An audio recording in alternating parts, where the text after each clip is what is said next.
Nama saya Isnawati, usia saya 41 tahun. Profesi saya seorang ibu rumah tangga dengan sebidang kegiatan, misalnya antar sekolah anak, terus senam, ya dan kegiatan-kegiatan yang lain.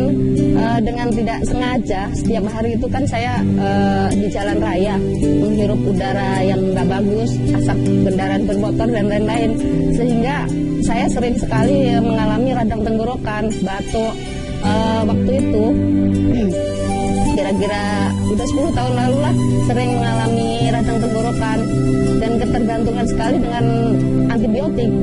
Masalahnya gini, kalau saya nggak minum antibiotik, radang saya itu susah sembuhnya dan sangat mengganggu sekali. Nah, setelah saya kenal Tasli, kebetulan kan saya diperkenalkan Tasli itu oleh Ibu Ersi sekitar bulan Januari ya. Waktu itu saya mengkonsumsi margarita. Tetapi sekarang dengan keluhan radang tenggorokan saya itu sembuh dengan konsumsi Cordyceps pagi 2 malam 2. Sekarang saya tidak pernah menggunakan lagi obat-obat kimia karena saya sadar pemakaian antibiotik yang sering dan terlalu lama efeknya nggak bagus buat ginjal saya. Mulai sekarang yang saya konsumsi serta keluarga saya adalah obat-obat herbal dari Tasli. Tasli, terima kasih.